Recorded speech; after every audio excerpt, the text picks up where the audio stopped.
من المحيي من المميت من الهادي رحمن رحيم الله يا كريم الله، رحمن رحيم الله يا حليم الله، رحمن رحيم الله يا عظيم الله، رحمن رحيم الله يا عظيم الله.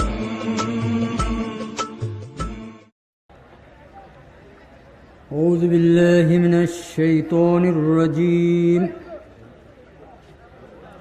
بسم الله الرحمن الرحيم. لا أقسم بهذا البلد وأنت حل بهذا البلد وأنت حل بهذا البلد ووالد وما ولد لقد خلقنا الإنسان في كبد أيحسب أن لن يقدر عليه أحد يقول أهلكت مالا لبدا أيحسب أن لم يره أحد ألم نجعل له عينين ولسانا وشفتين وهديناه النجدين فلاقتحم العقبة وما أدراك ما العقبة فك رقبة أو إطعام في يوم ذي مسغبة يتيما ذا مقربة أو مسكينا ذا متربة ثم كان من الذين آمنوا وتواصوا بالصبر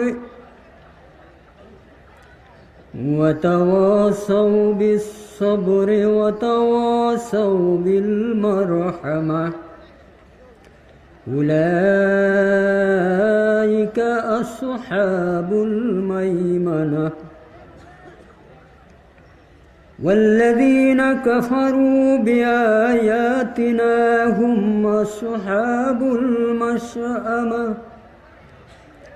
عليهم نار مؤصدة صدق الله العظيم। আজকের এই মহতী তফসিরুল কোরআন মাহফিলের মুহতারাম সভাপতি, উপস্থিত বরেণ্য ওলামায়ে কিরাম, মাহফিলে সমবেত আমার প্রিয় ভাইয়েরা এবং শ্রদ্ধেয়া মা এবং বোনেরা, আসসালামু আলাইকুম ওয়া রাহমাতুল্লাহি ওয়া বারাকাতুহু। আল্লাহ রহমানুর রহিমের সর্বশ্রেষ্ঠ হাদিয়া মানব জাতির জন্য হলো আল কোরআন। সেই কোরআনের তাফসীর মাহফিল এটা, যার উদ্দেশ্য হলো সেই কোরআনকে বুঝিয়ে দেয়া এবং কোরআন বুঝে নেয়া।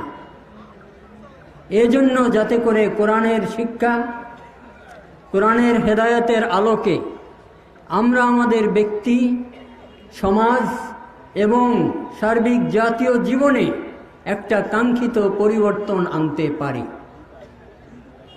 সেই লক্ষ্য সামনে নিয়ে এই মহান তাফসীরুল কোরআন মাহফিল যারা আয়োজন করেছেন, যারা এতে সাহায্য সহযোগিতা করে একে সফল করেছেন, যারা আমরা এই তাফসীরুল কোরআন মাহফিলে সমবেত হলাম আল্লাহর কোরআন থেকে শিক্ষা গ্রহণ করার নিয়তে, আল্লাহ রব্বুল আলামিন আমাদের সকলের এই নেক মহতি প্রচেষ্টা উদ্যোগকে কবুল করে নিন।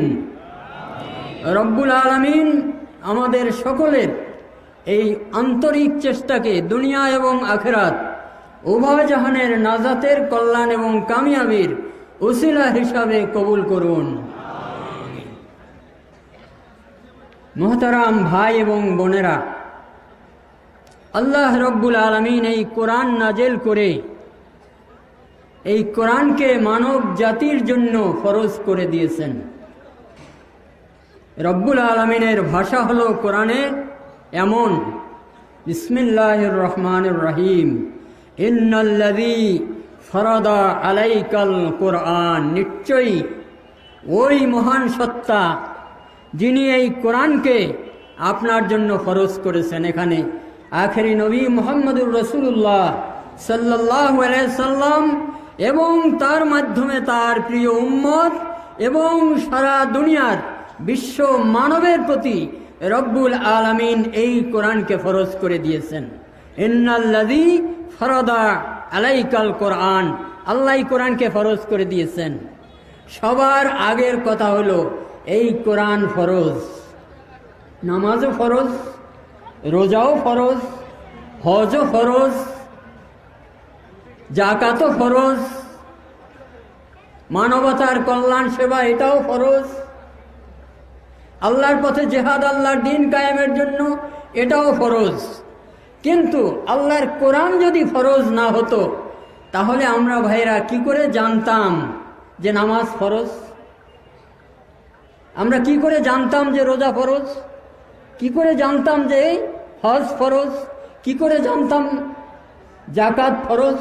এই সব কিছু শিক্ষা দিল আমাদেরকে কোরআন।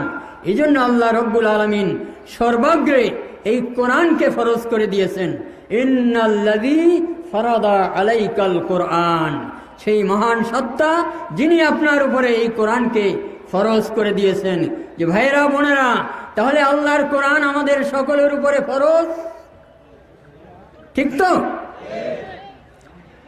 তাহলে এই প্রথম ফরজ আমরা কি করে পুরা করেছি, এই ফরজ আমরা আদায় করতে পেরেছি কিনা তার একটুখানি হিসাব আমাদের নেওয়া দরকার না? এজন্য দেখেন নবী মুহাম্মদুর রাসূলুল্লাহ সাল্লাল্লাহু আলাইহি ওয়াসাল্লামের উপরে হেরার গুহায় যখন প্রথম আল্লাহ রব্বুল আলামিনের পক্ষ থেকে তার সম্মানিত ফেরেশতা জিবরাইল আলাইহিস সালাম এসে হাজির হলেন, আল্লাহর পক্ষ থেকে কোরআনের সর্বপ্রথম কোন ফরমানটি শেখানো হলো, কোন ফরমানটি শুকানো হলো? বিসমিল্লাহির রহমানির রহিম, ইকরা বিস্মে রব্বিকাল্লাযী খলাক। সর্বপ্রথম এই কালামুল্লাহ শরীফের যেই শব্দটি নাজেল হলো সেটা হলো ইকরা। ইকরা মানে কি? পড়ো। যেই কোরআন আল্লাহ ফরজ করেছেন সেই কোরআন পড়াও আল্লাহ রব্বুল আলামিন ফরজ করে দিয়েছেন। আর সেই কোরআনের প্রথম কথাটাই হলো পড়ো। তাহলে কোরআন পড়া আমাদের জন্য ফরজ হয়ে গেছে। ভাইরা, সেই কোরআনকে পড়া, সেই কোরআনকে পড়ানো, সেই কোরআনের বুঝ এবং জ্ঞান অর্জন করা, সেই আলোকে আমাদের ব্যক্তি এবং সমাজ গঠন করার লক্ষ্যে আমরা সবাই আজকে সমবেত হয়েছি। রব্বুল আলামিন যেন আমাদেরকে কবুল করেন, সবাই বলেন আমিন। মোহতারাম ভাই এবং বোনেরা, আমি আমার এই কোরআনী মাহফিলের আলোচনার শুরুতেই কোরআনে মজিদ থেকে কোরআনের এই আদব সম্পর্কে ছোট্ট একটা কথা, একটি আয়াত আমার জন্য এবং আপনাদের সকলের জন্য স্মরণ করিয়ে দিতে চাই। বিসমিল্লাহির রহমানির রহিম, ওয়াইদা কুরিয়াল কুরআনু ফাসতামিউ লাহু ওয়া আনসিতু লাআল্লাকুম তুরহামুন। এই কোরআনের আয়াত আল্লাহ রব্বুল আলামিন কোরআনের আদব শিক্ষা দিয়েছেন আমাদেরকে। ওয়াইদা কুরিয়াল কুরআনু, যখন কোরআন পড়া হবে,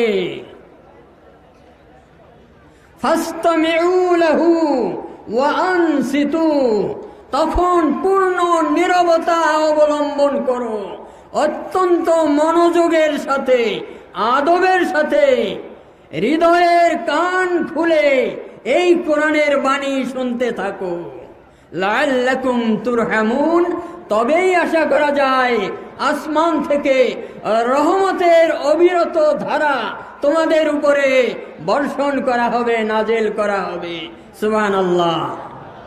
ভাইরা, কোরআন যেখানে পড়া হয়, কোরআনের তাফসীর যেখানে আলোচনা হয়, কোরআনের শিক্ষা যেখানে আলোচনা হয়, সেই কোরআনের মাহফিলে পূর্ণ নীরবতা অবলম্বন করতে হবে। এই নির্দেশটা কার? আল্লাহ রাব্বুল আলামিন। সেখানে কোনো প্রকার শোরগোল করা যাবে না, হই হল্লা হট্টগোল করা যাবে না। কোরআনের মাহফিলে বসে থাকবো আর মনটা চলে যাবে ঢাকা, লন্ডন, দিল্লি ঘুরে বেড়াবে, এমনটি যদি হয় তাহলে কোরআনের সাথে চরম বেয়াদবি করা হবে, ধৃষ্টতা দেখানো হবে, আল্লাহর রহমত থেকে আমরা বঞ্চিত থেকে যাব। কাজী ভাইরা, আবারও মনে করি আমরা রব্বুল আলামিনের এই নোটিশ, ওয়াইজা কুরিয়াল কুরআনু ফাসতামিউ লাহু ওয়া আনসিতু, কোরআন যখন পড়া হবে, কোরআনের দার্স হবে, কোরআনের তাফসীর হবে, কোরআনের আলোচনা যেই মাহফিলে হবে, অত্যন্ত হৃদয়ের কান দিয়ে তোমরা মনোযোগের সাথে কোরআনের বাণী শুনতে থাকবে আর পূর্ণ নীরবতা অবলম্বন করবে, যাতে কোরআনের পয়গাম প্রচারে সামান্যতম কোনো প্রকার সমস্যা বা বাধা সৃষ্টি হতে না পারে। লাআল্লাকুম তুরহামুন, যদি কোরআনের এই আদব তোমরা অনুসরণ করো, তবেই আসমান থেকে রহমতের দরিয়ায় বান ডাকবে, তোমাদের উপরে আসমান থেকে রব্বুল আলামিনের রহমতের ধারা অবিশ্রান্ত ভাবে প্রবাহিত থাকবে। আল্লাহ যেন আমাদেরকে সেই খোশ নসিব দান করেন। সবাই বলেন আমিন। মুহতারাম ভাই এবং বোনেরা, কোরআনের তাফসীর মাহফিল, কোরআনের তাফসীর করার কোনো যোগ্যতা আমার নেই। একজন মুসলমান হিসেবে এই কোরআন পড়া আমার জন্য আমি নিজে ফরজ করে নিয়েছি, যে কথাটা একটু আগে আপনাদেরকে বললাম। কোরআনের আদব সম্পর্কে রব্বুল আলামিন আমাকে জানার তৌফিক দিয়েছেন। কোরআনের এই ফরজিয়াত আদায়ের কতগুলো শর্ত রয়েছে, তার মধ্যে একটা হলো কোরআন পড়ে অন্য ভাই বোনদের কাছে, অন্য মানুষের কাছে কোরআনের পয়গাম পৌঁছে দেয়া, এটাও কোরআনের একটা ফরজিয়াতের দায়িত্বের অন্তর্ভুক্ত। সেই হিসাবে কোরআনের কথা বলার, কোরআনের কথা আলোচনা করার, পরস্পরকে কোরআনের শিক্ষা, হেদায়েত এবং নসিহত দান করা প্রতিটি ইমানদার মুসলমান নারী এবং পুরুষের জন্য ফরজ। সেই ফরজ দায়িত্বের সামান্য অংশ হিসাবে রব্বুল আলামিন তৌফিক দিলেন আজকের এই বিশাল তাফসীরুল কোরআন মাহফিলে হাজির হয়ে আপনাদের সাথে এই কোরআনের আলোচনায় শরীক হওয়ার। আমি আপনাদের কাছে এই দোয়া চাই, রব্বুল আলামিন যেন আপনাদের সাথে আমাকেও কবুল করে নেন, আমিন। সম্মানিত ভাইরা, কোরআনের এই আলোচনা করার জন্য আমি আমপারা সূরা আল বালাদের এই ছোট্ট এই আয়াত কয়টি বাছাই করে নিয়েছি, এর উপরে কিছু আলোচনা আপনাদের সাথে করব এবং এতে আমি নিজেও ইনশাআল্লাহ তাআলা শরীক থাকব। আল্লাহ যেন এর রহমত, এর বরকত দিয়ে আমাদের সকলের দুনিয়া এবং আখিরাতে আমাদেরকে ধন্য করে দেন, আমিন। রব্বুল আলামিন বলছেন, লা উকসিমু বিহাযাল বালাদ, যে আমি এই মক্কা নগরের কসম করে বলতেছি, হে দুনিয়ার মানুষ, লা উকসিমু বিহাযাল বালাদ, আমি এই পবিত্রতম নিরাপদ মক্কা নগরীর শপথ করে বলতেছি, ওয়া আনতা হিল্লুম বিহাযাল বালাদ, হে নবী, এই পবিত্র নগরীতে, এই নিরাপদ নগরীতে, এই মহা সম্মানিত মক্কা নগরীতে আপনাকে হালাল করে নেওয়া হয়েছে। ووالد وما ولد আর শপথ ওই পিতার এবং তার ঔরসে যে জন্ম দেয়।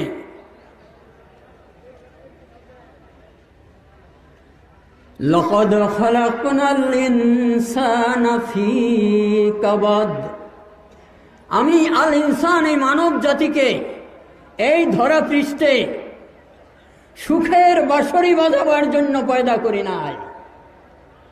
ধন সম্পদ চাকা করি অর্থবিত্ত নিয়া আরাম আয়েশে দিন কাটাবার জন্য পাঠাই নাই। আমি মানব জাতিকে পাঠিয়েছি সংগ্রাম সাধনায় লিপ্ত থেকে দোজাহানের কল্যাণ এবং কামিয়াবি অর্জন করার জন্য।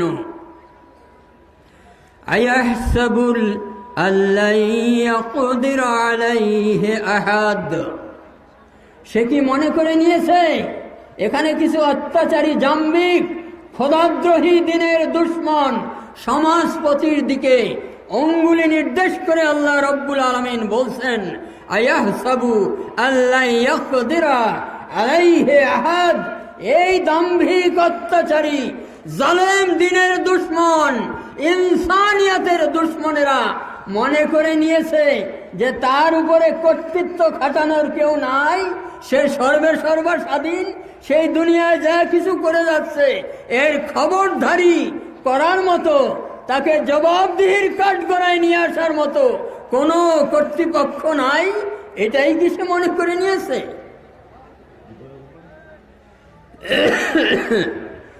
ইয়াকুলু আহলাকতু মালাল লুবাদা এই জালেম বলে আমি ঢের ধন সম্পদ অর্থবিত্ত উড়িয়ে দিয়েছি, বহু কিছু আমি খরচ করেছি, আমার অঢেল আছে, অঢেল আমি উড়িয়ে দিয়েছি।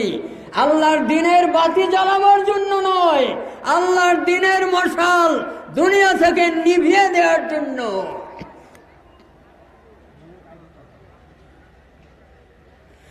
আয়াহসাবু আল্লাম ইয়ারাহু আহাদ ওই জালেম কি মনে করে নিয়েছে যে তারে কেউ দেখে নাই? সে দুনিয়ায় যা কিছু করলো, জুলুম অত্যাচার করলো, আল্লাহর দিনের বাতি নিভিয়ে দেওয়ার জন্য সকল শক্তি প্রয়োগ করলো, টাকা পয়সা উড়াইয়া দিল বাহাদুরি বরত্ব দেখানোর জন্য, অহংকার করানোর জন্য, দুনিয়ায় নিজের দম্ভ এবং দাপটের প্রদর্শনী করার জন্য। সে মনে করছে যে আমি তারে দেখি নাই, সে আমার নজরের বাইরে, কখনো নয়। আলাম নাজআল লাহু আইনাইন ওয়া লিসানান ওয়া শাফাতাইন ওয়া হাদাইনাহুন নাজদাইন হে মানুষ, তোমরা কি লক্ষ্য করো নাই আমি আলাম নাজআল লাহু আইনাইন আমি তারে দুইটা চোখ দেই নাই? দুইটা চোখ দিয়ে সে দেখে না? ওয়া লিসানা একটা জিহ্বা দেই নাই মত প্রকাশ করার জন্য, কথা বলার জন্য, মানুষকে ভালো কথা শোনানোর জন্য।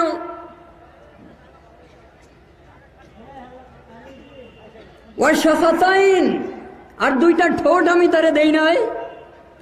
ওয়া হাদাইনাহুন নাজদাইন আর দুইটা পথ, একটা ভালো আর একটা মন্দ, একটা জান্নাতের আর একটা জাহান্নামের পথ, এই দুইটা রাস্তাকে আমি তারে আলাদা আলাদা করে দেখায় দেই নাই। আর দুইটা রাস্তা চেনার জন্য যত অঙ্গ প্রত্যঙ্গ দরকার, যত শক্তি সামর্থ্য দরকার, এই সব কিছু কি আমি তারে দেই নাই? অবশ্যই আমি তাকে দিয়েছি। ফালাকতাহামাল আকাবাতা ওয়া মা আদরাকা মাল আকাবা কিন্তু এই হতভাগ্য মানুষ, এই দুর্ভাগা ব্যক্তি, সে কল্যাণ এবং কামিয়াবি হাসিলের যে চূড়ান্ত মঞ্জিল আকাবা, পাহাড়ের শীর্ষ চূড়া, ঈমান এবং আমলের শেষ তরক্কির জায়গা, জান্নাতের দুয়ার, সেই কঠিন রাস্তায় চলার হিম্মত দেখালো না। ওমা আদরাকা মাল আকাবা, তুমি কি জানো হে নবী, তুমি কি জানো হে দুনিয়ার মানুষ, সেই দুর্গম গিরিচূড়া পাহাড়ের শীর্ষ জায়গা আকাবা, সেটা কি জিনিস, কোন জিনিসের নাম? ওমা আদরাকা মাল আকাবা, তুমি কি জানো সেই আকাবাটা কি? আমি তার বর্ণনা দিচ্ছি। ফাক্কু রাকাবাতিন আও ইতআমুন ফি ইয়াউমিন যী মাসগাবা আও মিসকিনান যা মাকরাবাতিন আও ইতআমুন ফি ইয়াউমিন যী মাসগাবা ইয়াতীমান যা মাকরাবাতিন আও মিসকিনান যা মাতরাবা ثم كان من الذين آمنوا وتواصوا بالصبر وتواصوا بالمرحمة। সেই ঈমান এবং আমলের পূর্ণ পবিত্রতার তরক্কির যে সর্বশেষ চূড়া, সেই দুর্গম গিরি চূড়া, পাহাড়ের শেষ শৃঙ্গ, সেই জায়গার বর্ণনা রব্বুল আলামিন এভাবে দিলেন। ফাক্কু রাকাবা, তার প্রথম কর্মসূচি হলো মানবতার মুক্তির জন্য কাজ করা, গলা থেকে রশি খুলে দেয়া, অর্থাৎ কৃতদাসকে দাসত্বের শৃঙ্খল থেকে মুক্ত করে দেয়া, মানুষের উপর থেকে মানুষের প্রভুত্ব ধ্বংস করে দিয়ে আল্লাহর গোলাম বানানোর জন্য, তাকে আজাদ স্বাধীন মানুষের মর্যাদা দেওয়ার জন্য কাজ করা। ফাক্কু রাকাবা, গলদেশ মুক্ত করা, অর্থাৎ কৃতদাস প্রথা বিলুপ্ত করে দেয়া, যারা গোলাম তাদেরকে আজাদ করে দেয়া। যেই মানুষের উপরে মানুষের খোদাই চলতেছে, যেমন আজকের আমাদের সমাজে, আমাদের দুনিয়াও দেখি মানুষের উপরে মানুষ খোদাই চালাইতেছে, ওই মানুষের খোদাই থেকে মুক্ত করে আল্লাহর খোদাইয়ের অধীন মানবতাকে, দেশ জাতি, জনগণকে মর্যাদার আসনে উন্নীত করা, প্রতিষ্ঠিত করা, সেটা হলো ঈমানের উন্নতি, ঈমানের তরক্কি, আমলের তরক্কি, ওইটাই হলো আকাবা। আও ইতআমুন ফি ইয়াউমিন যী মাসগাবা, অভুক্ত থাকার দিনে, দুর্ভিক্ষের দিনে, ক্ষুধায় যখন কষ্ট পায় মিসকিন, এতিম, তাদেরকে তার রেজেকে, তার খাদ্যের মধ্যে অংশ দেয়া, অন্তর্ভুক্ত করে নেয়া।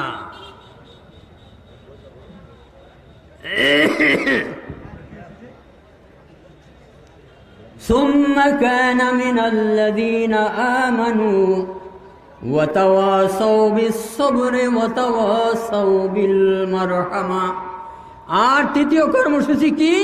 সেই আকাবায় পৌঁছার ইমানি ডিউটি, ইমানের তরক্কি অর্জন করার পরবর্তী কর্মসূচির কথা আল্লাহ রাব্বুল আলামিন বলছেন, ইমানদারদের মধ্যে জামাতবদ্ধ হয়ে যাওয়া। সুম্মা কানা মিনাল্লাযিনা আমানু, ইমানদারদের মধ্যে শামিল হওয়া, কাফের, মুশরিক, মুরতাদ, ফাসিক, ফাজিরদের মধ্যে নয়, ধর্মনিরপেক্ষদের মধ্যে নয়, ইমানের দাবিদার যারা, সেই মুমিন মুসলমানদের জামাতের অন্তর্ভুক্ত হয়ে যেতে হবে। উৎসাহ দেবে, উদ্দীপনা দেবে আল্লাহর পথে এগিয়ে যাওয়ার জন্য, আল্লাহর পথে ইস্তেকামতের সাথে টিকে থাকার জন্য। ওয়াতাওয়াসাউ বিল মারহামা, এবং এমন একটা মুসলিম সমাজ, এমন একটা মানুষের সমাজ প্রতিষ্ঠার জন্য কাজ করা, যেই সমাজে কোনো প্রকার হিংস্রতা থাকবে না, জুলুম থাকবে না, হানাহানি থাকবে না, শোষণ থাকবে না, বৈষম্য বঞ্চনা থাকবে না, পশুত্ব থাকবে না। সেই সমাজ হবে মানুষে মানুষে ভ্রাতৃত্বের বন্ধনে, দয়া, মায়া, মমতায় পরিপূর্ণ একটা মানুষের সমাজ। সেই খাঁটি নির্ভেজাল ইসলামী সমাজ গঠন করার লক্ষ্যে তাদেরকে জামাতবদ্ধ হতে হবে। এই কাজ যারা করে তারা ঈমানের শেষ তরক্কি, ওই আকাবায় দুর্গম পথে পাড়ি জমানোর জন্য সৎসাহস করল। 1 2 3 4 5 6 7 8 9 10 11 12 13 14 15 16 17 18 19 20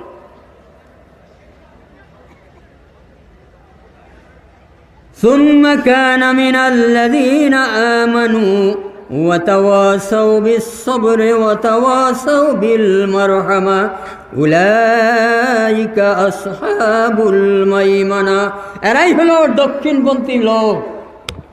আমরা বলি না যে বামপন্থী আর ডানপন্থী, এই হকপরস্ত লোকদেরকে রব্বুল আলামিন এই কোরআনের মধ্যেই বলছেন উলাইকা আসহাবুল মাইমানা, এরাই হলো ডানপন্থী লোক, এরা জান্নাতে যাবে। ওয়াল্লাযীনা কাফারু বিআয়াতিনা হুম আসহাবুল মাশআমা আলাইহিম নারুম মুসাদা। আর যারা ঈমানের পথ ধরল না, ইসলামের পথে চলল না, ঈমানদারদের জামাতে শামিল হয়ে ইনসানিয়তের মনুষ্যত্বের ইসলামী সমাজ গঠন করার জন্য একত্রিত না হইয়া এর উল্টা পথে ইসলামের বিপক্ষ শক্তির মধ্যে অন্তর্ভুক্ত হয়ে গেল। ওয়াল্লাযীনা কাফারু বিআয়াতিনা, আমার আয়াতকে অস্বীকার করলো, আমার কোরআনের নির্দেশের বেলায় সে নিরপেক্ষ নীতি অবলম্বন করলো, ধর্মনিরপেক্ষতার স্লোগান শুরু করে দিল। উলাইকা আসহাবুল মাশআমা, তারা হইল দুর্ভাগ্যবান, হতভাগা, তারা হইল বামপন্থী। উলাইকা আসহাবুল মাশআমা আলাইহিম নারুম মুসাদা, ওই হতভাগাদের উপরে চারিদিক থেকে আগুনের লেলিহান শিখা তাদেরকে ঢেকে ফেলবে। সম্মানিত ভাই এবং বোনেরা, এই যে ছোট্ট একটি সূরা আমরা পড়লাম, এর যে সামান্য সাধারণ তর্জমাটুকু আমরা রাখার চেষ্টা করলাম, তার থেকে বোঝা যায় যে আমাদের দায়িত্ব এবং কর্তব্য কি, আমাদের মর্যাদা কি, দুনিয়ায় কল্যাণ এবং কামিয়াবির পথ কোন দুইটা, কল্যাণের পথে কিভাবে চলতে হবে, অকল্যাণ এবং ব্যর্থতা অর্থাৎ জাহান্নাম থেকে কি করে বাঁচতে হবে, সেই কর্মসূচি এই আয়াতে কারিমার মধ্যে আল্লাহ রব্বুল আলামিন আমাদেরকে দিয়েছেন। সূরার বক্তব্য থেকে বুঝতে পারা যায় আল্লাহ রব্বুল আলামিন বলছেন যে আনতা হিল্লুম বিহাযাল বালাদ, হে নবী, এই নিরাপদ পবিত্র মক্কা নগরীতে আপনাকে হালাল করে নিয়েছে। তার মানে বোঝা যায় যে আল্লাহর নবীর উপরে জুলুম করা, অত্যাচার করা, নির্যাতন করা, তারে কষ্ট দেওয়া আরবের হতভাগ্য কাফের কুরাইশ মুশরিকরা নিজেদের জন্য বৈধ অর্থাৎ হালাল বলে ঘোষণা করে দিয়েছিল, হালাল করে নিয়েছিল। যেটা আমরা জানি, নবী ইব্রাহিম আলাইহিস সালাম আমাদের প্রথম জাতির পিতা, সে ইব্রাহিম আলাইহিস সালামের পদধূলিতে সম্মানিত হয়েছিল এই মক্কা শরীফ। পাথরের পাহাড় আর ধূসর মরুভূমি, সেখানে ইব্রাহিম আলাইহিস সালাম তার স্ত্রী হাজরা এবং একমাত্র সন্তান ইসমাইল আলাইহিস সালামকে রেখে তারপরে আল্লাহর দ্বীনের মিশন নিয়ে চলে গিয়েছিলেন। সেই মক্কা নগরী আবাদ হয়েছিল আমাদের পিতা ইব্রাহিম আলাইহিস সালামের পদধূলিতে। সেই মক্কা নগরী সম্মানিত হয়েছিল কাবা ঘরের বদৌলতে। সেই কাবা ঘর এত সম্মানিত, এত পবিত্র, এত নিরাপদ জায়গা যে একটা বন্য পশু, ইতর প্রাণী, একটা শিয়াল কুকুর পর্যন্ত মক্কা শরীফে নিরাপদ ছিল। একটা মশা মারা সেখানে নিষিদ্ধ, একটা মাছির উপরে থাপ্পড় দেওয়া মক্কা শরীফে নিষিদ্ধ। সেখানে আল্লাহর নবীর উপরে আঘাত করা, তার উপরে অত্যাচার করা, তার উপরে হাত তোলা তাদের জন্য নিষিদ্ধ ছিল না। এইটা তারা হালাল করে নিয়েছিল, বৈধ করে নিয়েছিল। ভাইরা খেয়াল করেছেন, তার মানে এটা ছিল এমন এক সময় নবী মুহাম্মদুর রাসূলুল্লাহ সাল্লাল্লাহু আলাইহি ওয়াসাল্লাম সেই আরবের মরুভূমির বুকে দুনিয়ার মানুষকে মানুষের গোলামি থেকে মুক্ত হয়ে এক আল্লাহর বান্দা হয়ে দুনিয়ায় স্বাধীন জীবন যাপন করার যে সমাজ বিপ্লবের বৈপ্লবিক ডাক দিয়েছিলেন, এটাই ছিল তার অপরাধ। 40 বছর পর্যন্ত আল্লাহর নবী মুহাম্মদুর রাসূলুল্লাহ নবী ছিলেন না, কিন্তু আরবের শিশু থেকে বৃদ্ধ সবাই জানতো যে মোহাম্মদ বিন আবদুল্লাহ নামে যেই লোকটি আমাদের সমাজে আছে তার সাথে তুলনা করার মতো কোনো মানুষ পৃথিবীতে আসে নাই, আর কোনো দিন আসবেও না। সেই চরিত্র, সেই ঈমান, সেই সত্যবাদিতা, সেই অসাধারণ আমানতদারি, সেই মানবতার প্রতি দরদ এবং ভালোবাসা, সেই অতুলনীয় জ্ঞান এবং প্রজ্ঞা, এর কোনো মানবীয় বৈশিষ্ট্যের বিবেচনায় আল্লাহর রসুলের সাথে তুলনা করার মতো আর কেউ ছিল না। তারপরে এত ভালো মানুষটি যেদিন আওয়াজ তুললেন, দুনিয়ার মানুষকে মুক্তির ডাক দিলেন, ঘোষণা দিলেন, ইয়া আইয়ুহান নাস কুলু লা ইলাহা ইল্লাল্লাহ। মানুষের ইলাহ হতে পারে না, সমস্ত ইলাহকে অস্বীকার করো, এক আল্লাহকে নিজেদের মালিক, মুনিব, আইনদাতা, বিধানদাতা, শাসক হিসাবে তোমরা মেনে নাও। এটাই হলো আল্লাহর নবীর অপরাধ। তার উপরে হামলা শুরু হয়ে গেল, জুলুম অত্যাচার শুরু হয়ে গেল। সে কথাই আল্লাহ রব্বুল আলামিন বলছেন যে ওয়ান্তা হেল্লুম বেহাদাল বালাদ, হে নবী, মশা মারাও হারাম, তা মাছি মারা হারাম, তা ইতর প্রাণীর গায়ে আঘাত করা হারাম, কিন্তু নবী হওয়ার কারণে, ইসলামের কথা বলার কারণে, আল্লাহর দিনের দাওয়াত দেওয়ার কারণে আপনাকে হত্যা করা, আপনার উপরে জুলুম করা, আপনার উপরে লাঠি দিয়ে আঘাত করা, এইটা এই দুর্ভাগা জাতির জন্য হালাল হয়ে গেছে। আল্লাহ রব্বুল আলামিন বলছেন, এই দাম্ভিক হতভাগাদের সম্পর্কে আল্লাহ রব্বুল আলামিন ঘোষণা করছেন, আয়াহসাবু আল্লাহ ইয়াকদির আলাইহি আহাদ।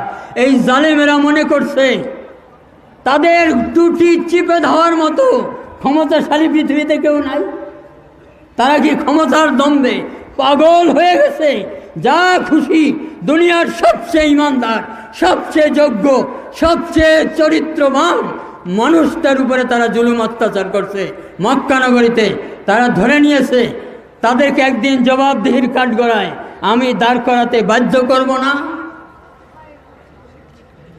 আয়াহসাবু আল্লাহ ইয়াকদিরা আলাইহি আহাদ। আল্লাহ রব্বুল আলামিন বলছেন আরো, ইয়াকুলু আহলাকতু মালাল লুবাদা।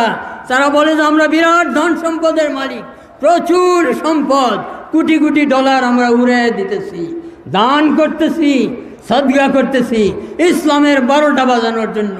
সম্পদ, টাকা, কোটি কোটি টাকার বাজেট আমরা করতেছি। তা আল্লাহ রব্বুল আলামিন বলছেন, এই দাম্ভিকেরা কি বোঝে না এই টাকা কোনখান থেকে কামাই করেছে, কোন পথে ব্যয় করেছে? অর্থ যখন ব্যয় করছে, কোন নিয়তে ব্যয় করছে? রেজায়ে মাওলা আল্লাহ তাআলাকে খুশি করার জন্য, মানবতার দরদের কারণে ব্যয় করছে, না বাহাদুরি দেখানোর জন্য, দুনিয়ায় অহংকার করার জন্য, প্রদর্শনী করার জন্য, রিয়া করার জন্য সম্পদ ব্যয় করছে? ভাই একটুখানি পানি প্লিজ। এটা কি কেউ দেখে নাই? তার বাইরের প্রদর্শনী দেখা আল্লাহ রব্বুল আলামিন প্রতারিত হয়ে তারে জান্নাতে নেওয়ার সিদ্ধান্ত দেবেন না। তার অন্তরের, তার দিলের খবর আল্লাহ রব্বুল আলামিনের ভালো করেই জানা আছে।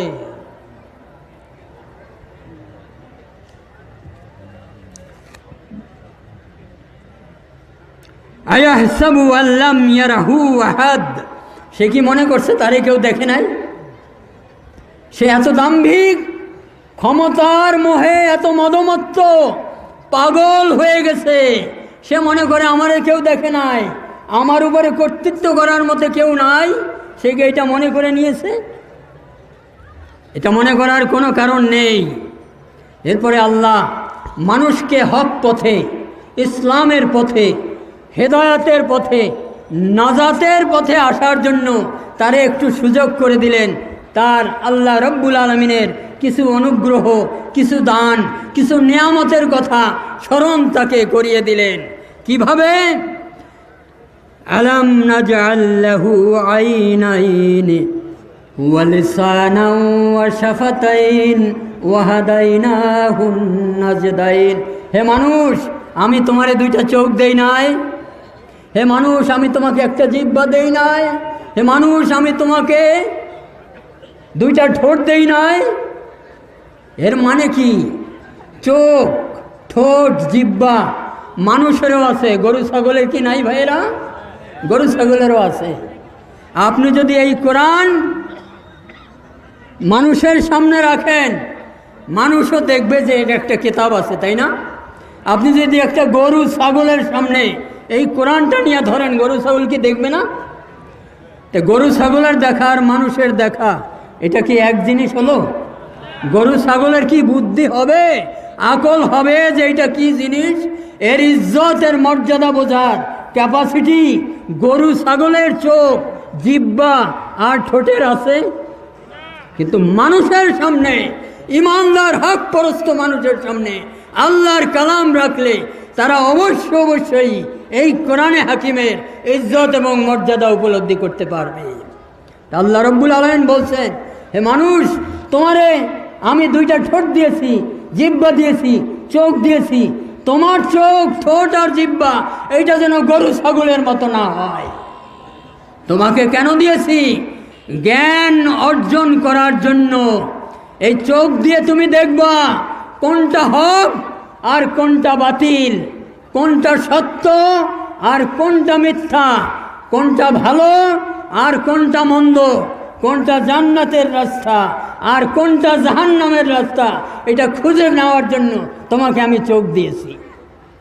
চোখ দিয়েছি, জিহ্বা দিয়েছি, ঠোঁট দিয়েছি জ্ঞান অর্জন করার জন্য, সহি জ্ঞান অর্জন করার জন্য। তুমি সেই কাজে এই জিহ্বাকে লাগালে না? ভালো আর মন্দের মধ্যে, হক আর বাতিলের মধ্যে, জান্নাত আর জাহান্নামের মধ্যে, কল্যাণ কামিয়াবির রাস্তা আর ব্যর্থতা নাফরমানির রাস্তা, এর মধ্যে পার্থক্য করার মতো ক্যাপাসিটি তোমার হলো না? তাহলে তোমাকে চোখ দিয়া আর গরু ছাগলকে চোখ দিয়া কি পার্থক্যটা আমি করলাম? ভাইরা, আল্লাহ রব্বুল আলামিন এই যে অঙ্গ প্রত্যঙ্গ দিয়েছেন, এটাকে সঠিকভাবে কাজে লাগাতে হবে। উদ্দেশ্য হলো এই কোরআনকে বুঝে, কোরআনকে জেনে এই অনুসারে নিজে চলা, দুনিয়াকে চালাবার জন্য চেষ্টা, উদ্যোগ নেয়া। এই যে আমি প্রথমে শুরুতে বলেছিলাম যে আল্লাহ রব্বুল আলামিন ঘোষণা করেছেন, আল্লাযী ফারাদা আলাইকাল কোরআন, এই কোরআনকে আমি তোমাদের জন্য ফরজ করে দিয়েছি। কোরআনের এই ফরজ আদায় করতে হলে এই চোখের ব্যবহার করতে হবে, এই ঠোঁটের ব্যবহার করতে হবে, জিহ্বার ব্যবহার করতে হবে, এই আকলের ব্যবহার করতে হবে, এই মেধার ব্যবহার করতে হবে। এগুলা কে দিয়েছে? আল্লাহ না মানুষে? আল্লাহ রব্বুল আলামিন দিয়েছেন। এর যথার্থ ব্যবহার করতে হবে। কোরআনের ফরজ আদায় করতে হলে 5টা কর্মসূচি। প্রথম কর্মসূচি হলো বিশুদ্ধভাবে এই কোরআনকে তেলাওয়াত করা শিখতে হবে। সহি শুদ্ধভাবে এই কোরআনের তেলাওয়াত শিখতে হবে। ভাইরা, এই ফরজটা কি আমরা আদায় করেছি দাবি করতে পারি? 2 নম্বর কাজ, এই কোরআন শুধু পড়লে হবে না। কোরআন আল্লাহ রব্বুল আলামিন কেন দিয়েছেন? মানবতার মুক্তির জন্য, কোরআনের বিধান মেনে চলার জন্য, কোরআনের বিধান অনুসারে সমাজ, দেশ, জাতি এবং রাষ্ট্রকে পরিচালনা, শাসন করার জন্য। কাজেই 2 নম্বরের কাজ হলো এই কোরআনকে বুঝতে হবে। যেই জন্য এই তাফসীরুল কোরআন মাহফিলের আয়োজন করা হয়েছে। কোরআন সহিশুদ্ধভাবে তেলাওয়াত করতে হবে, কোরআনকে বুঝতে হবে যে আল্লাহ রব্বুল আলামিন কি নির্দেশ আমাদেরকে দিলেন। কোরআনে মজিদের মধ্যে 5 ক্যাটাগরির আয়াত আছে। 1 ক্যাটাগরির আয়াত হলো হালাল, আর 1 ক্যাটাগরির আয়াত হলো হারাম সংক্রান্ত। এই হালাল হারাম সংক্রান্ত 500 আয়াত রয়েছে এই কোরআনে মজিদের মধ্যে। এটা কি ভাই জানতে হবে না? যদি না জানি তাহলে হালাল কোনটা, হারাম কোনটা পার্থক্য করতে পারবো, মানতে পারবো? কাজে কোরআন ফরজ। এই জন্য এই 2য় শর্ত পূরণ করতে হলে কোরআনকে আমাদের বুঝতে হবে, কোরআনকে বুঝানোর ব্যবস্থা করতে হবে। 3 নম্বর কর্মসূচি হলো কোরআনের ফরজ আদায় করার জন্য নিজের জীবনে এই কোরআনের আইন এবং বিধান, ওই হালাল এবং হারাম তথা কোরআন যে শরীয়ত আমাদেরকে দিয়েছে, বিধিবিধান দিয়েছে, নিজের জীবনে এই কোরআনের আইন মেনে চলতে হবে, অনুসরণ করতে হবে। শুধু তেলাওয়াত করলাম আর সওয়াব রসানি করলাম, এই জন্য আল্লাহ রব্বুল আলামিন কোরআন নাজিল করেন নাই। কোরআন নাজিল করা হয়েছে কোরআনের আলোকে জীবন পরিচালনা করার জন্য। যে ভাইরা, 1 নম্বরে কি বললাম? কোরআনকে সহি শুদ্ধ রূপে তেলাওয়াত করতে শিখতে হবে। 2 নম্বর কর্মসূচি কোরআনের ফরজ আদায় করার জন্য কোরআনের অর্থ মানে, কোরআনের আইন কানুন হুকুম আহকাম হালাল হারাম ফরজ ওয়াজিব সংক্রান্ত এই বিধিবিধানগুলো মানতে হবে। 3 নম্বর ফরজ আদায় করার জন্য যেই কর্মসূচি, সেটা হলো পড়ে এই অনুসারে নিজের জীবনটাকে গঠন করতে হবে। আল্লাহ রব্বুল আলামিন বলেছেন, ওয়ালাকাদ ইয়াসসারনাল কুরআনা লিযিকরি ফাহাল মিন মুদ্দাকির। আমি এই কোরআনকে নাজিল করেছি অত্যন্ত সহজভাবে। ওয়ালাকাদ ইয়াসসারনাল কুরআনা লিযিকরি, অত্যন্ত সহজ করে এই কোরআনকে আমি নাজিল করেছি। কেন? যাতে কোরআন দুনিয়ার মানুষের জন্য শিক্ষা হতে পারে, উপদেশ হতে পারে, নসিহত হতে পারে, হেদায়াতের একটা উপাদান উৎস হতে পারে। ফাহাল মিন মুদ্দাকির, কাজেই কোরআন থেকে শিক্ষা গ্রহণ করার, কোরআনের নসিহত গ্রহণ করার, কোরআন থেকে হেদায়াত গ্রহণ করার কেউ আসো? তাহলে কোরআনের ফরজ আদায় করার কয়টা কর্মসূচির কথা বললাম ভাইরা? 5টা। তার মধ্যে বললাম এখন কয়টা? 3টা। 1 নম্বর কোরআনকে সহিভাবে তেলাওয়াত করা, 2 নম্বর কোরআনের অর্থ মানে মর্ম বোঝা, 3 নম্বর হইল কোরআনের হুকুম আহকাম আইন কানুন নিজের জীবনে অনুসরণ করা, 4 নম্বর কর্মসূচি হলো দুনিয়ার মানুষের কাছে এই কোরআনের পয়গাম পৌঁছে দিতে হবে, দাওয়াতে ইলাল্লাহর কাজ করতে হবে।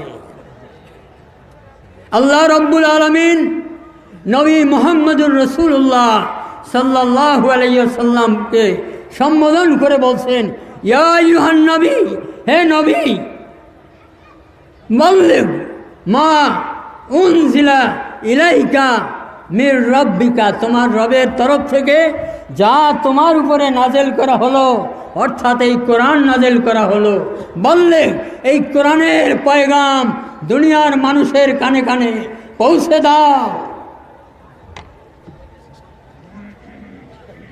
ওয়াইল্লাম তাফাল, যদি তুমি কোরআনের বাণী মানুষের কাছে পৌঁছে না দাও, ফামা বাল্লাগতা রিসালাতাক, তাহলে তোমার উপরে রিসালাতের নবুয়তের যে দায়িত্ব দেওয়া হলো তুমি সেই দায়িত্ব পালন করলে না। তাহলে 4 নম্বর কর্মসূচির কথা বললাম। 5 নম্বর কর্মসূচি হলো কোরআনের বিধান দুনিয়ায়, দেশে, সমাজে এবং রাষ্ট্রে কায়েম করতে হবে। আল্লাহ রব্বুল আলামিন দুনিয়ায় যত নবী এবং রসুল পাঠিয়েছেন তাদেরকে পাঠানোর উদ্দেশ্যই ছিল কোরআনের বিধান কায়েম করা। আল্লাহ রব্বুল আলামিন পরিষ্কার হুকুম দিয়েছেন, এই কোরআনকে কায়েম করো। সমস্ত নবী রসুলদের নাম উল্লেখ করে এক এক করে রব্বুল আলামিন বলছেন যে এই কোরআনকে দুনিয়ায় কায়েম করো, অর্থাৎ তোমার 3.5 হাত শরীরের মধ্যে, তোমার পরিবারের মধ্যে, তোমার দোকান ঘরে, ব্যবসা বাণিজ্যের মধ্যে, তোমার দেশ জাতি রাষ্ট্র শাসন করার ক্ষেত্রে তুমি এই কোরআনের আইন অনুসরণ করে এই অনুসারে দেশ জাতিকে শাসন করো, পরিচালনা করো। আল্লাহ বললেন কোরআনের বিধান ফরজ, এই অনুসারে তোমরা চলো। লিতাহকুমা বাইনান নাস, মানুষের সমাজে কোরআনের আইন অনুসারে হুকুম জারি করো, বিচার ফয়সালা করো। আমি যদি বলি যে আমি এই ব্যাপারে নিরপেক্ষ থাকব, তাহলে বলেন কোরআনের পক্ষের শক্তি না কোরআনের বিপক্ষের শক্তি নাফরমান আমি? ঠিক আছে ভাইরা, কোনো মুসলমান যে ইমানের দাবিদার সে কখনো খোদার আইনের ব্যাপারে, এই কালামের ব্যাপারে নিরপেক্ষ থাকতে পারে না। যদি কেউ নিরপেক্ষতার দাবি করে সেই কোরআনের বিপক্ষে। আল্লাহর বিপক্ষে, আল্লাহর রসুলের বিপক্ষে, যারা আল্লাহ রসুলের বিরুদ্ধে, যারা এই কোরআনের বিপক্ষে, তাদের উপরে আল্লাহর গজব অভিসম্পাদিত এটা হবেই হবে। ভাইরা, আল্লাহ রব্বুল আলামিন আমাদেরকে তৌফিক দান করুন। আমার সময়টুকু ফুরিয়ে এসেছে, সর্বশেষে 1-2 মিনিটের মধ্যে এই বলে শেষ করতে চাই যে আল্লাহ রব্বুল আলামিন বলছেন যে ইমানের তরফ কি হলো কি, একটা দুর্গম পাহাড়, সেই পাহাড়ের যে গিরিচূড়া সেটা হলো ইমানের শেষ তরফ কি, সেই জায়গায় মানুষ পৌঁছুক, সেই জায়গায় পৌঁছা খুব কঠিন কাজ। ভাইরা, সহজ এক্সাম্পল দিই, 5 তলা বিল্ডিংয়ে যদি আমার মতো এই বয়সের মানুষ বা কোনো মুরব্বীকে উঠতে বলেন, 5 তলায় হাইটা ওঠা কি সোজা কাজ না কঠিন কাজ? কঠিন কাজ না? আর যদি বলেন যে 5 তলা থেকে নিচে নামেন, তাহলে এইটা কঠিন কাজ না সহজ কাজ? এইটা সহজ না। ইমানের তরক্কির পথে, আল্লাহর পথে চলা, এটা কোনোদিন সোজা কাজ নয়। যে আল্লাহ এটাকে তুলনা করছেন দুর্গম পাহাড়ের চূড়ার সাথে, তার নাম হলো আকাবা। ওই চূড়ায় যদি যেতে পারি, আল্লাহ রব্বুল আলামিন আমাদেরকে জান্নাতের দরজায় পৌঁছে দেবেন। আর যদি জাহান্নামে যেতে চাই, 5 তলার সিঁড়ি বাইয়া নামার জন্য এতটুকুও কষ্ট করা লাগবে না, ছাদে উঠে জাম্প করলে 1 সেকেন্ডের মধ্যেই জাহান্নামের মধ্যে পৌঁছে যাওয়া যাবে। এই জন্য আল্লাহ বলছেন জান্নাতের পথে চলা, ইমানের পথে চলা বড় কঠিন কাজ। এটা কেউ পছন্দ করে না। দুনিয়ার কোন নমরুদ, ফেরাউন, আবু জেহেল, আবু লাহাব, কারুন, হামান, আবরাহা, এরা কোনোদিন এই অত্যাচারী দাম্ভিক সমাজপতিরা কোনো নবী রসুলকে সহ্য করতে পারছে? যে বাধা বিপত্তি ছিল, এই পথে চলা বড় কঠিন। এই জন্য আল্লাহ রব্বুল আলামিন বলছেন সুম্মা কানা মিনাল্লাযিনা আমানু, ইমানদারদেরকে দলবদ্ধ হয়ে, জামাতবদ্ধ হয়ে এই জান্নাতের সিঁড়ি বেয়ে দুর্গম গিরিপথে চলার জন্য অভিযান শুরু করতে হবে। এই জন্য একজন আরেকজনকে উৎসাহ দিতে হবে। সুম্মা কানা মিনাল্লাযিনা আমানু ওয়া তাওয়াসাউ বিস-সাবরি, একজন আরেকজনকে সবর করার, ধৈর্য ধারণ করার হিম্মত নিয়ে জান্নাতের সিঁড়ি বেয়ে এগিয়ে চলতে সহায়তা করতে হবে। মুসলমানরা একটা শরীরের মতো, মুসলমানরা বিচ্ছিন্ন থাকবে না, দলবদ্ধ হয়ে, জামাতবদ্ধ হয়ে এই কোরআনের বিধান কায়েম করার জন্য, কোরআনের পথে দুনিয়ার মানুষকে ডাকার জন্য সমবেত কণ্ঠে আওয়াজ তুলবে। এটাই হলো ইমানের দাবি। এই পথে যদি আমরা চলতে পারি, আল্লাহ রব্বুল আলামিন বলছেন উলাইকা আসহাবুল মাইমানা, এরা হলো ডানপন্থী লোক, অর্থাৎ এরা জান্নাতের পথী। ওয়াল্লাযীনা কাফারু বিআয়াতিনা, আল্লাহর কালামকে যারা মানতে অস্বীকার করে, আল্লাহর কালামের ব্যাপারে যারা নিরপেক্ষ ভূমিকা রাখতে চায়, আল্লাহ রব্বুল আলামিন বলছেন উলাইকা আসহাবুল মাশআমা, এরা হলো বামপন্থী, এরা হতভাগ্য, এরা দুর্ভাগা, অর্থাৎ এরা যাবে জাহান্নামে। আল্লাহ রব্বুল আলামিন আমাদেরকে তৌফিক দান করুন, আমরা যেন খুশনসিব কামিয়াবি হাসিল করা জান্নাতের সিঁড়ি বেয়ে যেই কাফেলা এগিয়ে চলেছে তার মধ্যে শামিল হতে পারি। সবাই বলে না আমিন। আর যারা জাহান্নামের পথে, তাদেরকে যেন আমরা এড়িয়ে চলতে পারি। আল্লাহ রব্বুল আলামিন সেই তৌফিক আমাদেরকে দান করুন। পরিশেষে আপনাদের কাছ থেকে বিদায় নেওয়ার আগে আপনাদের জন্য আমার অন্তরের গভীর থেকে আন্তরিক দোয়া। যেই সব সম্মানিত ভাই এবং বোনদের মহতী প্রচেষ্টায় এই তাফসীরুল কোরআন মাহফিল অনুষ্ঠিত হয়ে আসছে, আল্লাহ তাআলা যেন আপনাদের সকলকে জান্নাতুল ফেরদাউসের জন্য কবুল করেন। আপনাদের সাথে যেন এই হতভাগা আমিও শামিল হতে পারি। আল্লাহ রব্বুল আলামিন এই কোরআনের ফরজিয়াত আদায় করার জন্য হিম্মত নিয়ে, সাহস নিয়ে, ভরকে না গিয়ে, ভীত সন্ত্রস্ত না হয়ে সামনের দিনে এগিয়ে যাওয়ার তৌফিক যেন আল্লাহ দেন। ইসলামের বিজয় সূর্য ইনশাআল্লাহুল আজিজ বাংলার জমিনে উদিত হবেই হবে। সেই দিন দেখার অপেক্ষায় ওয়া আখির দাওয়ানা আনিল হামদুলিল্লাহি রাব্বিল আলামিন। ওয়াসসালামু আলাইকুম ওয়া রাহমাতুল্লাহি ওয়া বারাকাতুহু।